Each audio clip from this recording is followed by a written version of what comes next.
Bismillah ar-Rahman ar-Rahim. In the name of Allah, the most gracious and the most merciful. Dear students, Assalamu alaikum. This is grade 9 English and I am your teacher, Mr. Jameel Malik. Today, our topic is adjective clause. What is an adjective clause? This is the question. An adjective clause is a group of words which has subject and predicate of its own and it does the work of an adjective. I repeat, an adjective clause is a group of words which has subject and predicate of its own and it does the work of an adjective. An adjective clause begins with words called relative pronouns such as that, who, whom, whose, which, and relative adverbs, example gratia, when, where, why, etc. Well, dear students, we need to understand that why do we call these words as relative adverbs. As you know, that when defines time, where defines place, and why defines reason. Same is the case with adverb. An adverb defines a verb or it qualifies a verb. It can be an adverb of time, it can be an adverb of place, it can be an adverb of reason, it can be an adverb of frequency. So same is the case over here that these relative adverbs when, where, why, etc. defines time, place and reason. An adjective clause provides information that is necessary for identifying the word it modifies. In simple words, we may say that an adjective clause is a combination of words giving us additional information about a noun or pronoun it modifies. Now look at example. The umbrella which has a broken handle is mine.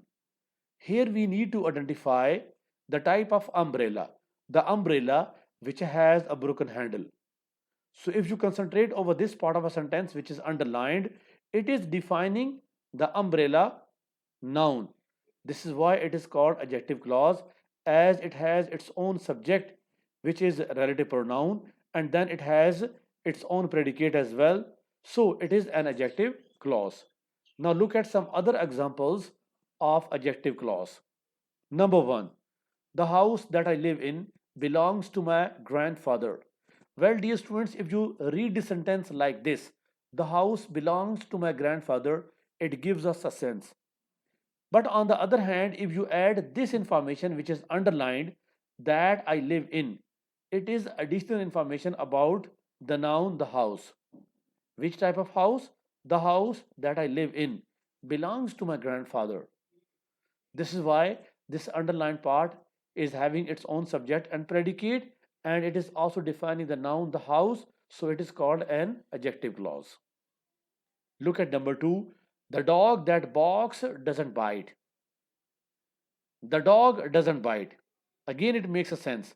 But if you say that barks, so this underlined part gives additional information about the noun dog. So this is why it is called an adjective clause. Now look at number 3. He that climbs too high is sure to fall. He that climbs too high is sure to fall. So this underlined part of a sentence that climbs too high again defines pronoun he. So this is why it is called adjective clause as well. It is having its own subject, that is relative pronoun that, and then it is having its own predicate. So it is an adjective clause. It defines pronoun he. Now look at number 4. He tells a tale. Over here, focus is over this word, a tale, a story. It is a noun, okay? He tells a tale that sounds untrue. So if you look at this sentence, which is at this part of a sentence which is underlined, that sounds untrue. It defines a tale. So this is why it is called an adjective clause. Number 5. He even helps those who help themselves. He even helps those.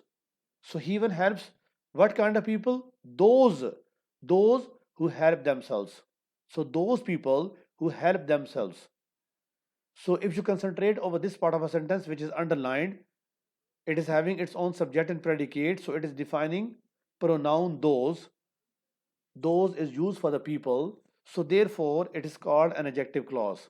As you read in the sentence, God helps those, or He even helps those, or Allah helps those, these are having the same meaning. So you can say that He even helps those who help themselves.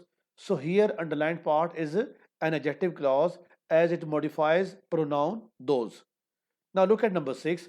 The man who has a red umbrella is my uncle. The man, what kind of man? The man who has a red umbrella, who holds a red umbrella.